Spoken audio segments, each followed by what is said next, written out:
नमस्कार। Famous stories of the world की राजपूतों की कड़ी में आपका स्वागत है। राजपूतों के इतिहास के तहत हमने इससे पहले वाले पार्ट में पृथ्वीराज चौहान, राय पिथौरा, दल पंगुल का जीवन वृत्तांत देखा और उनका ये सफर तराइन के प्रथम युद्ध तक देखा था। और आज तराइन के प्रथम युद्ध के बाद की कड़ी करते हैं। देखिए, मोहम्मद गोरी तराइन के युद्ध में अपमानजनक तरीके से हार चुका था और इस हार से वो बड़ा ही क्षुब्ध था और गजनी पहुंचकर उसने सैनिक अधिकारियों को बड़ा ही सार्वजनिक तरीके से अपमानित किया, जो कि युद्ध छोड़कर भाग गए थे। पृथ्वीराज चौहान से अपनी घोर पराजय को मोहम्मद गोरी कभी भूल नहीं पाया और पराजय की पीड़ा उसके हृदय को कसोटती रहती और राजपूत राजाओं से वो इस पराजय का बदला लेने के लिए निश्चय कर चुका था। इतिहासकार फरिश्ता के अनुसार सुल्तान शिहाबुद्दीन गोरी गजनी पहुंचा और बदला लेने का निश्चय कर उसने नींद और आराम को अपने लिए हराम बना दिया और थोड़े से समय में ही एक बड़ी सेना इकट्ठी कर ली जो बहादुर और युद्ध कला में निपुण थी। अतः मोहम्मद गोरी ने अपनी पराजय का बदला लेने के लिए 1 वर्ष तक भीषण तैयारियां की और 1,20,000 की चुनी हुई घुड़सवार सेना उसने तैयार कर ली और फिर वो भारत की ओर चला था। लाहौर पहुंचकर उसने किवाम उल मुल्क अपने दूत को पृथ्वीराज के पास भेजा और उसने इस्लाम धर्म स्वीकार करने और अधीनता स्वीकार करने के लिए कहा, परंतु पृथ्वीराज चौहान ने इस सुझाव को ठुकरा दिया और उसे तुरंत भारत से लौट जाने के लिए कह दिया। पृथ्वीराज 3 लाख घुड़सवार, 3,000 हाथी और काफी पैदल सेना लेकर गोरी के मुकाबले के लिए तराइन की तरफ चल पड़ा। पृथ्वीराज की सहायता के लिए 150 सामंत भी आए थे। इन सब ने गंगा जल की शपथ लेकर जीने अथवा मर मिटने का दृढ़ संकल्प भी किया था। इस युद्ध में पृथ्वीराज का प्रबल प्रतिद्वंदी जयचंद्र इस युद्ध से बिल्कुल अलग रहा था। मोहम्मद गोरी ने पृथ्वीराज को इस भ्रम में डाल दिया कि वह युद्ध की अपेक्षा संधि करना अधिक पसंद करता है। अतः संधि वार्ता के बुलावे में पृथ्वीराज पड़ा रहा और गोरी ने धोखे से पृथ्वीराज की सेना पर आक्रमण कर दिया। तराइन के दूसरे युद्ध में मोहम्मद गोरी की सैनिक व्यवस्था अधिक सुदृढ़ और एक सुनियोजित तरीके की थी। और जब दोनों का आमना सामना हुआ चौहान और गोरी का, तो गोरी ने पृथ्वीराज को इस बहकावे में रखा कि वो संधि करने के लिए आया है और अपने भाई से संधि की शर्तों के लिए बातचीत करने के लिए दूत को भेज रखा है। उसके बाद आने पर विचार करेंगे, बातचीत करेंगे। पृथ्वीराज चौहान इस प्रकार के बहकावे में आ गए। उनकी सेना है वो यूं ही बैठी रही। कुछ दिन बीतने के बाद एक अचानक से रात्रि के दौरान ही मोहम्मद गोरी ने पृथ्वीराज चौहान की सेना पर आक्रमण कर दिया। ये अर्ली इन द मॉर्निंग का टाइम था, जब सुबह नहीं हुई थी। ऐसी रात्रि के अंदर चौहान सैनिक है वो संभल नहीं पाए, क्योंकि नित्य कार्य में लगे हुए थे, कुछ सोए हुए थे। ऐसी स्थिति के अंदर पृथ्वीराज चौहान है वो यहाँ हार जाते हैं और मोहम्मद गोरी की जीत होती है। तात्कालिक इतिहासकार मिनाजुस सिराज के अनुसार सुल्तान ने अपनी सेना को योजना अनुसार युद्ध के लिए खड़ा किया। उसने घुड़सवारों को 10-10 हजार के 4 टुकड़ों में बांट दिया और दाएं बाएं और आगे पीछे चारों ओर शत्रुओं पर आक्रमण करने के लिए भेज दिया था। जब शत्रु ने अपनी सेना इकट्ठी की, तब तक इन घुड़सवार टुकड़ियों ने एक दूसरे की सहायता कर दी और पूरे जोश से उस पर धावा बोल दिया था। इस राजनीति से काफिरों की या के पृथ्वीराज चौहान की सेना भाग खड़ी हुई। यद्यपि राजपूतों ने अत्यंत वीरता से युद्ध किया, परंतु मोहम्मद गोरी की युद्ध नीति के कारण उन्हें सफलता नहीं मिल पाई थी।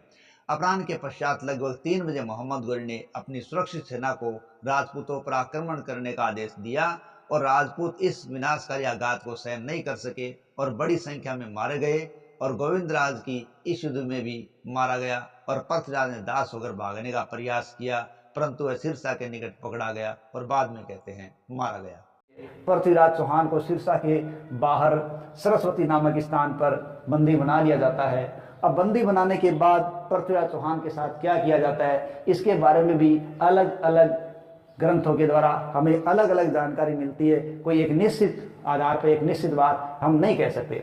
जैसे हम पृथ्वीराज रासों की बात करें, चंद्रवरदाई की रचना पृथ्वीराज रासों के अनुसार जब पृथ्वीराज चौहान को गोरी बंदी बना लेता है तो वो उनको गजनी ले जाते हैं। गजनी ले जाकर पृथ्वीराज चौहान को अंधा कर दिया जाता है और वहाँ जब पृथ्वीराज चौहान है वो शब्द वेदी बाण परीक्षा देते हैं तो उस परीक्षा के दौरान वो समवेदी बाण के द्वारा मोहम्मद गौरी का वध कर देते हैं और उसके बाद चंद्रबरदाई और पृथ्वीराज चौहान दोनों भी एक दूसरे की आत्महत्या कर लेते हैं, एक दूसरे को मार लेते हैं। इस प्रकार का घटनाक्रम इसमें लिखा गया है। लेकिन इतिहासकार हसन निजामी जो लिखता है वो कुछ और लिखता है। उनका कहना है कि जब पृथ्वीराज चौहान हार गए तो उनको कब्जे में किया गया, लेकिन गौरी के कहने पर समझौते में हुआ कि वो गौरी के अधीन अजमेर के शासक बने रहेंगे, और ये बात पृथ्वीराज चौहान ने स्वीकार की। और इस बात से अंदाजा लगाया जा सकता है कि 1193 का तारागढ़ अजमेर से एक सिक्का प्राप्त हुआ है। इस सिक्के पर एक तरफ तो पृथ्वीराज चौहान लिखा हुआ है और दूसरी तरफ लिखा हुआ है मोहम्मद बिन शाम। देखिए, मोहम्मद गौरी का मूल नाम मोहम्मद बिन शाम ही था, ठीक है। तो इन दोनों के संयुक्त नाम के सिक्के मिलने से पता चलता है एक मुख्य शासक था और एक उसका अधीनस्थ शासक था।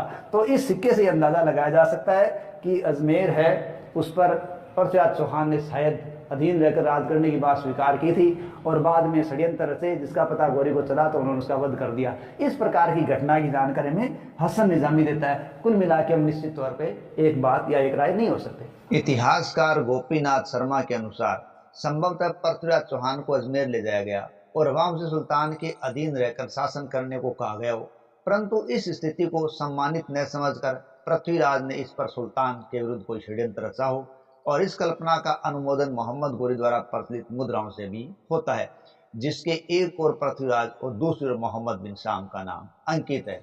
मोहम्मद द्वारा पृथ्वीराज के पुत्र को आश्रित बनाना भी इसी विचार का अनुमोदन करता है।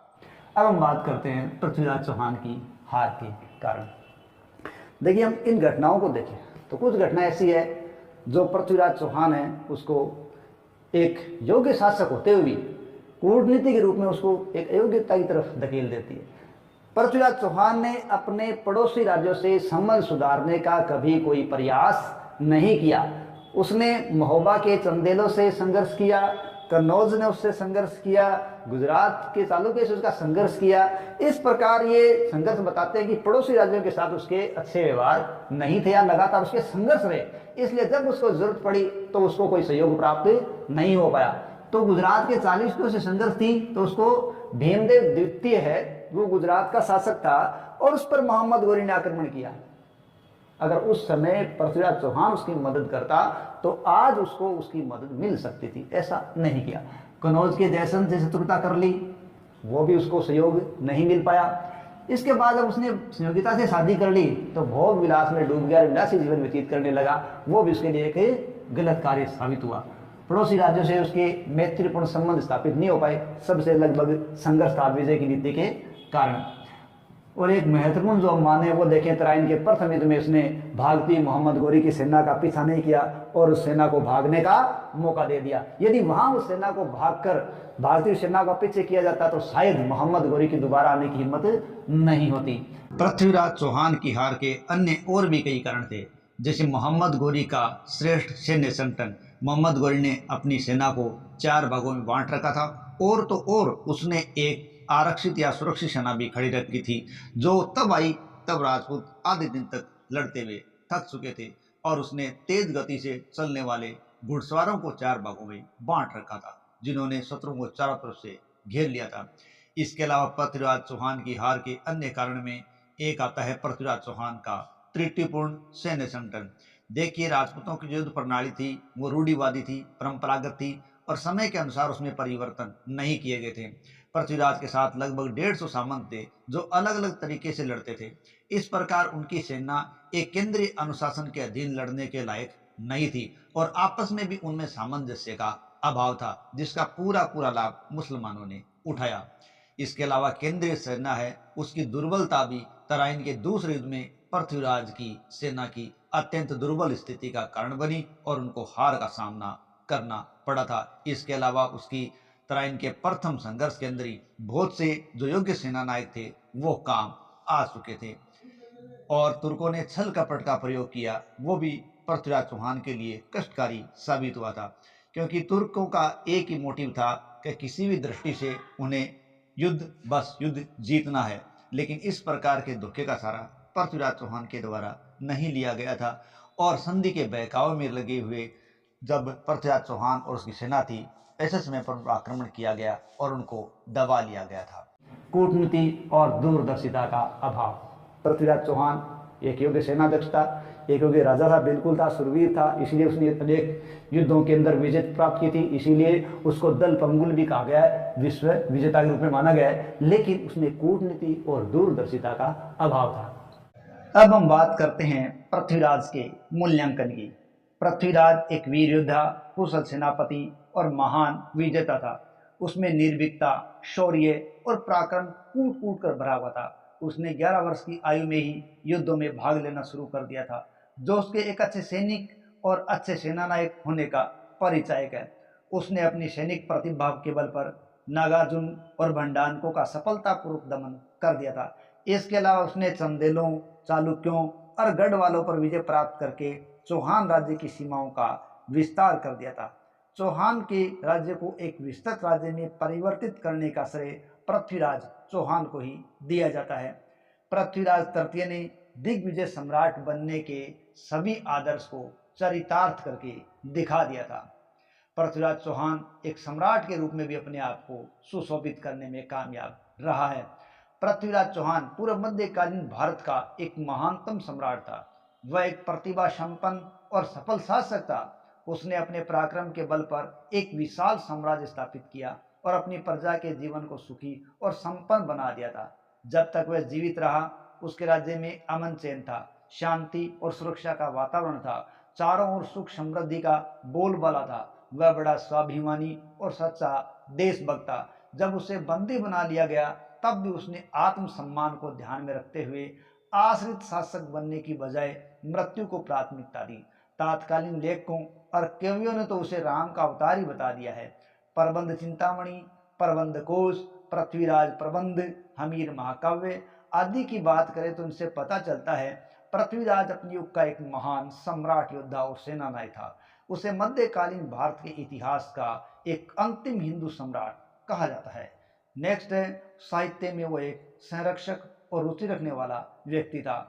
पृथ्वीराज चौहान केवल एक योद्धा ही नहीं, विजेता ही नहीं, बल्कि विद्वानों और साहित्यकारों का आश्रयदाता भी था। उसके दरबार में जयानक भट्ट, विद्यापति गौड़, चारण पृथ्वी भट्ट, वागीश्वर, जनार्दन, विश्वरूप आदि रहते थे। ये दरबार उसके दरबार की रचनाओं से भरा हुआ था और इनकी रचनाएं उसके समय को गौरवपूर्ण बनाए हुए हैं। कुछ विद्वानों के अनुसार तो पृथ्वीराज राजसों का रचिता चंद्रवरदाई उसी के दरबार का चारण कवि था। उसके दरबार में अलग अलग संप्रदायों के आचार्य परस्पर शास्त्रार्थ करने के लिए इकट्ठे होते थे, जिनकी व्यवस्था करने के लिए पद्मनाभ नामक एक मंत्री भी नियुक्त किया गया था। पृथ्वीराज का मंत्री कदम्बवास सामान्यास कहलाता था। उसने पद्म, परबसूरी और जिनपत सूरी नामक 2 जैन आचार्यों के चौहान दरबार में आयोजित आपसी शास्त्रार्थ द्वंद्व में अध्यक्षता की थी, जो उसके प्रगाढ़ पांडित्यपूर्ण का प्रतीक है। इस शास्त्रार्थ में पद्म प्रभाचारी विजित हुआ था और पृथ्वीराज ने उसे पुरस्कृत भी किया था। लेकिन इतना कुछ होते हुए भी पृथ्वीराज में कई चारित्रिक त्रुटियां थीं। देखिए, पृथ्वीराज तृतीय एक प्रभावशाली और शक्तिशाली सम्राट बेशक था, परंतु उसके दोषों को आंख बंद करके नहीं देखा जा सकता। उसके चरित्र में एक अपरिपक्व सेनानायक, एक अदूरदर्शी राजनीतिज्ञ के दोष साफ दिखाई देते हैं। उसने अपने समय की गंभीर स्थिति का कभी पर्यवेक्षण नहीं किया। जब भारत उत्तर पश्चिम सीमाओं पर तुर्क आक्रमणकारियों पर का भयंकर खतरा मंडरा रहा था, उस समय अपने पड़ोसी राज्यों के विरुद्ध सैनिक अभियान उसने शुरू कर दिया था, जो पृथ्वीराज के लिए कभी भी लाभप्रद नहीं हुआ और ना ही उसका ये बुद्धिमुतापन कार्य कहा जा सकता है। उसने भारत की उत्तर पश्चिम सीमाओं को सुरक्षित बनाए रखने के लिए, उसे सुदृढ़ करने के लिए कोई प्रभावशाली कदम भी नहीं उठाए थे। और तो और उसने संयोगिता से विवाह करने के बाद विलासिता को अपना लिया। वो पूरी तरीके से भोग विलास में डूब गया था और शासन कार्यों के प्रति बिल्कुल उदासीन हो गया था। वह बहुपत्नी विवाह का समर्थक था। तराइन के द्वितीय युद्ध में तो वो सुंदरी संयोगिता को अपने साथ ही ले गया था और उस युद्ध के दौरान उसकी आयु मात्र 26 साल ही बताई जाती है। परंतु तराइन के द्वितीय युद्ध के अंदर वह केवल पृथ्वीराज ही नहीं था, बल्कि वह भारत के उन राजपूत राजाओं का एक प्रतिनिधि था जो संगठित होकर मुस्लिम आक्रमणकारी का मुकाबला करने के लिए गए थे। अतः सेना नायक के रूप में इन दोषों के लिए पृथ्वीराज को कभी भी माफ नहीं किया जा सकता। तराइन के युद्ध से ठीक पहले उसके आचरण न तो सुयुद्ध योद्धा के थे और ना ही सेना नायक के थे, बल्कि एक सिख दड़े से उसके जो थे वो आचरण थे। उपयुक्त त्रुटियों के होते हुए भी पृथ्वीराज तृतीय एक प्रभावशाली और एक लोकप्रिय सम्राट था। उसने अपने साहसिक और पराक्रमपूर्ण कार्यों से राजस्थान के इतिहास में ही नहीं बल्कि भारत के मध्यकालीन इतिहास में अपना गौरवपूर्ण इतिहास बना लिया है। यदि उसमें आलस्य, विलासिता आदि के दुर्गुण थे तो उसके जीवन में भी संध्या काल में आने वाले दुर्गुण थे। उसके प्रारंभिक तथा मध्यवर्ती जीवन के कार्यों में इस प्रकार के आचरण का कोई स्थान भी नहीं था। इसी अर्थ में पृथ्वीराज हिंदू भारत का एक महान शासक माना जाता है। उसके शासनकाल में चौहान राज्य का अद्वितीय विस्तार हुआ। साहित्य काल उसकी उन्नति का लेखाजोखा आज भी बताता है। चौहान की शक्ति अपनी चरम सीमा पर पहुंची थी। उसने हिंदू धर्म और संस्कृति की रक्षा के लिए तुर्कों से लोहा लिया और वीरतापूर्ण लड़ता हुआ वीर गति को वो प्राप्त हुआ था। अतः अपनी शूरवीरता और साहसिक कार्यों के लिए वह भारतीय इतिहास के अंदर पूर्व मध्यकालीन भारत के लिए एक महान शासक के रूप में सदैव याद किया जाता रहेगा। पृथ्वीराज चौहान को उसकी विजयों के कारण इतिहास में दल पंगुल, राय पिथौरा आदि के रूप में भी जाना गया है और साथ ही साथ उसके राज दरबारी के रूप में चंद्रप्रदाय का नाम लिया जाता है। उनकी प्रमुख रचना है पृथ्वीराज रासो। उसे हिंदी साहित्य का प्रथम महाकाव्य भी माना जाता है। इसी के साथ जय हिंद, जय भारत।